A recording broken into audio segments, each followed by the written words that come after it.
Assalamualaikum dan salam sejahtera semua. Kita teruskan topik pembelajaran kita pada hari ini bagi subjek pendidikan kesihatan. Tajuk kita pada hari ini ialah kepentingan menjaga postur, rehat dan tidur. Objektif kita untuk pelajaran hari ini ialah murid dapat menjana idea kepentingan menjaga postur yang betul, rehat dan tidur yang mencukupi untuk pertumbuhan serta perkembangan fizikal yang sihat. Okey, rujukan kita pada kali ini ialah menggunakan buku teks Pendidikan Jasmani dan Kesihatan tahun 2. Murid-murid boleh rujuk pada muka surat 69.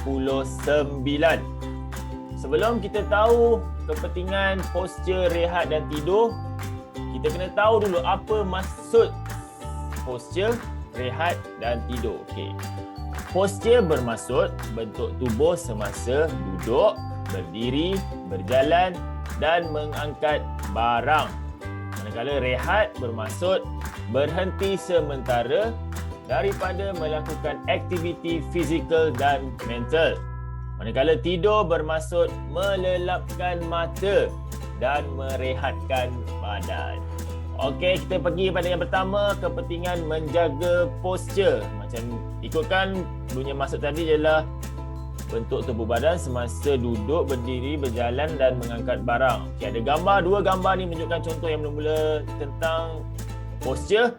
Okey, yang baju merah ni menunjukkan postur yang tidak baik. Manakala yang berbaju hijau menunjukkan postur yang baik ataupun yang betul. Kita tengok kepentingan yang pertama. Kepentingan menjaga postur yang pertama ialah membantu tumbesaran sempurna. Apa maksud tumbesaran sempurna? Ialah kamu masih di usia kanak-kanak, dia dalam proses membesar yang betul, yang tepat. Kiranya umur sekian-sekian, tinggi dia macam mana, sekian-sekian, tinggi dia macam mana pula. Okey, sekiranya kita tak jaga postur, terutama sekali semasa angkat barang. Okey, angkat barang kita banyak berbongkok, nanti pembesaran badan kita agak terganggu kat situ. Dia susah nak jadi tinggi. Tinggi maksud cikgu tu bukanlah terlampau tinggi macam pokok tu. Ikut normal, kadar tumbesaran yang normal. Dalam gambar ni kita tengok budak ni diukur ketinggian dia. Kita tengok dalam gambar rajah ni daripada bayi naik sikit kepada kanak-kanak, pergi kepada remaja sikit dan dewasa. Nampak perubahan ketinggian dia nampak normal. Begitu juga ada gambar ni, doktor tengah cek ketinggian budak perempuan ni. Okey. Pembesaran sempurna nak dapat dia macam mana? Jaga postur. Masa bila nak jaga? Masa kamu berjalan, duduk, berdiri dan angkat barang. Okey, yang seterusnya kepentingan menjaga postur ialah mengelakkan kecederaan. Tengok dalam contoh beberapa gambar kat sini. Okey, dia nampak dia sakit kat belakang. Yang ni pun sakit belakang.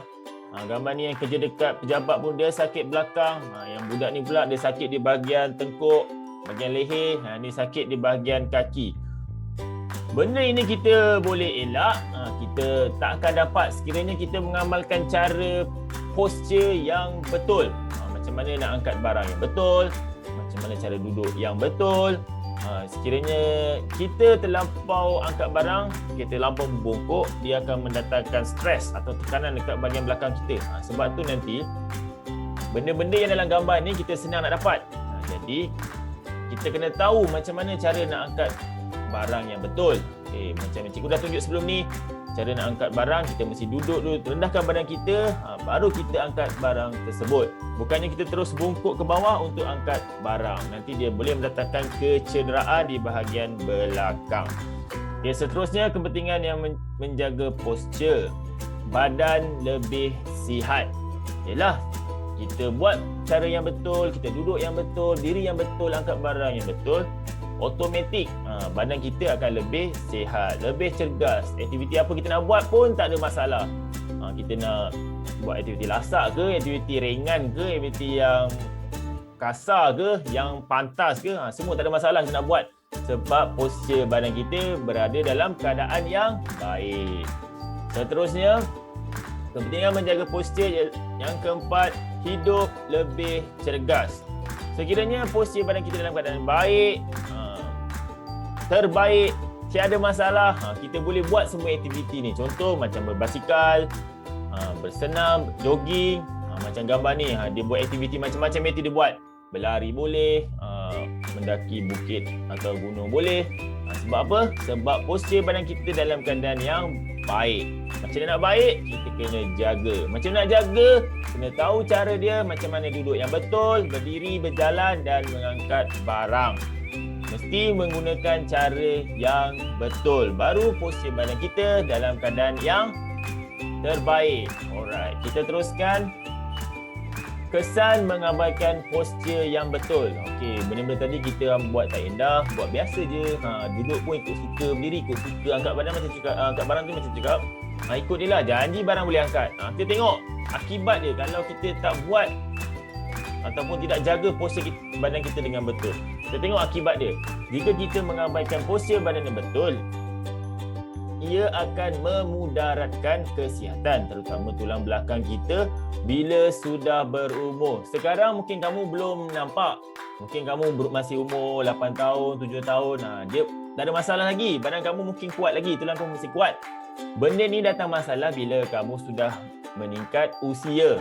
Dah lebih dewasa ataupun dah semakin berumur. Nanti barulah sakit bahu lah, sakit tengkuk lah, sakit belakang lah. Dia punya punca daripada dululah. Kalau kamu tak jaga dari sekarang, benda-benda ni senang berlaku pada kamu pada waktu tua nanti. Jadi untuk elakkan, cikgu dah bagi tahu, jaga postur yang betul. Tengok contoh yang boleh mengakibatkan kecederaan. Yang pertama, sakit belakang, lenguh, bongkok. Maksud bongkok ni dia badan dia tak straight ke hadapan, ke atas. Dia bongkok ke depan. Jadi itu yang ketinggian dia tu bersanding agak terganggu. Yang keempat, badan rasa tidak selesa. Okey. Sekarang kita pergi pula pada kepentingan rehat dan tidur. Okey, dia punya kepentingan dia yang pertama, melancarkan proses penghadaman. Okey, kita tengok apa maksud proses penghadaman. Penghadaman ialah satu proses penghancuran atau pengisaran makanan secara fizikal.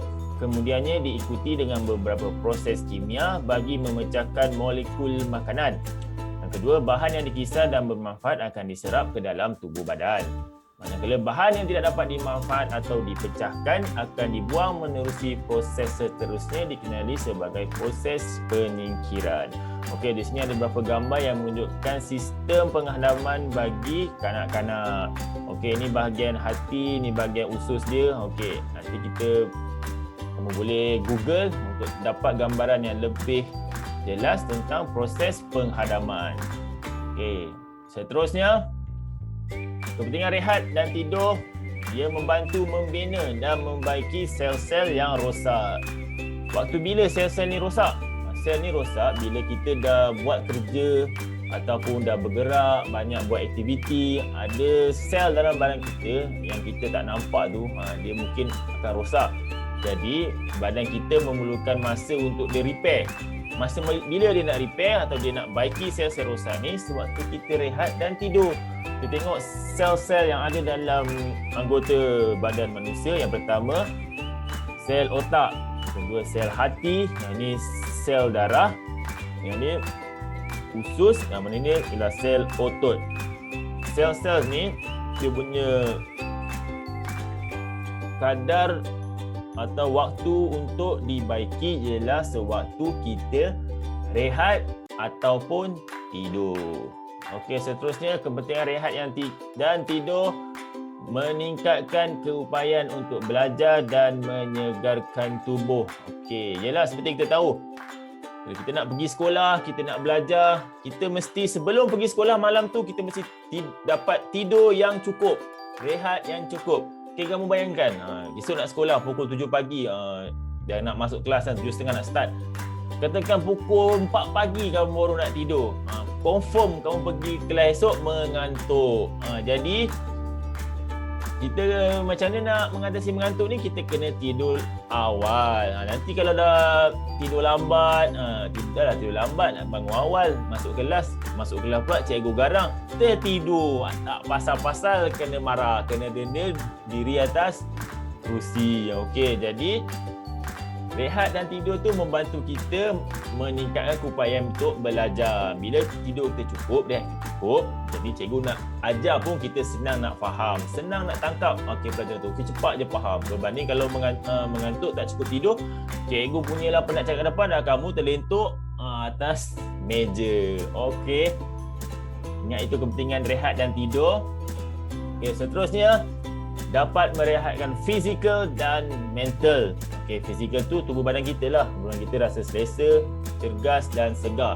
Manakala bahagian mental ialah bahagian otak kita. Okey, boleh berfikir dengan tenang, positif, banyak idea dan kreatif jika kita jaga betul-betul rehat dan tidur kita. Okey, kita tengok lagi sekali kepentingan dia. Kamu perlu menjaga postur yang betul, rehat dan tidur yang cukup untuk pertumbuhan fizikal yang sihat. Kita tengok yang sebelah atas lagi sekali, cikgu ulang kepentingan menjaga postur. Yang pertama, tubuh besaran sempurna. Kedua, mengelakkan kecederaan. Ketiga, badan lebih sihat. Yang keempat, hidup lebih cergas. Manakala kepentingan rehat dan tidur, pertama, melancarkan proses penghadaman. Kedua, membina dan membaiki sel-sel yang rosak. Ketiga, meningkatkan keupayaan untuk belajar dan menyegarkan tubuh. Keempat, dapat merehatkan fizikal dan mental. Okay, sekarang kita tengok kesan akibat kurang rehat dan tidur. Yang pertama, mengalami kesukaran bangun pagi. Yalah, tidur dah lambat, macam mana nak bangun pagi? Susahlah. Bila susah bangun pagi, macam biasalah, kena marah. Okey, yang kedua, merasa mengantuk sepanjang hari akibat tak cukup tidur. Sepatutnya kamu kena tidur beberapa jam, sekian-sekian jam. Okey, tapi kamu tak cukup. Mungkin kamu tidur 2 jam je. Pergi sekolah jadi mengantuk. Ketiga, kurang konsentrasi semasa belajar. Macam mana nak dapat konsentrasi dah mengantuk, mata nak tutup je. Jadi susahlah nak faham apa yang cikgu sampaikan. Dan yang keempat, ia juga boleh menjejaskan kesihatan. Okey, sini cikgu share beberapa info tentang berapa banyak masa atau tempoh waktu yang diperlukan untuk kita tidur. Waktu dia yang sesuai, ideal. Cukup untuk orang ni, peringkat umur ni berapa jam, peringkat umur ni berapa jam. Kita tengok berapa lama anda perlu tidur. Okey, untuk yang ini cikgu fokus pada kanak-kanak. Okey, berumur 12 hingga 16 jam. Okey, ataupun bayi, untuk bayi 4 bulan hingga 12 bulan. Dia punya masa 12 hingga 16 jam. Manakala bagi kanak-kanak 1 hingga 2 tahun, mereka memerlukan masa tidur lingkungan 11 hingga 14 jam. Manakala bagi kanak-kanak berumur 3 hingga 5 tahun, mereka memerlukan waktu tidur sekitar 10 hingga 13 jam. Dan manakala untuk kanak-kanak 6 hingga 12 tahun, maksudnya sini yang sekolah rendah, kamu memerlukan sekurang-kurangnya 9 hingga 12 jam waktu untuk tidur. Tidur yang cukup memperbaiki kadar konsentrasi, tingkah laku dan kesihatan mental serta fizikal. Kurang tidur boleh meningkatkan kadar obesiti. Apa maksud obesiti ni? Kegemukan, kencing manis dan kemalangan. Okey, maklumat ni cikgu dapat daripada Heart Malaysia, Heart Empowerment and Reform Team. Okey, sekiranya kamu nak dapat lebih maklumat lagi, kamu boleh refer di website ni ataupun kamu cari di website-website yang lain untuk tahu berapa waktu tidur yang kita perlukan. Okey, itu saja pembelajaran kita pada hari ini. Diharap kamu enjoy. Sebarang soalan boleh tanya pada cikgu terus atau komen di bawah. Cikgu akan cuba bantu, cikgu akan cuba selesaikan masalah yang kamu hadapi. Jangan risau, cikgu saya ada. Okey, itu saja pembelajaran kita pada hari ini. That's all for today. Terima kasih. Thank you. Assalamualaikum. Bye-bye.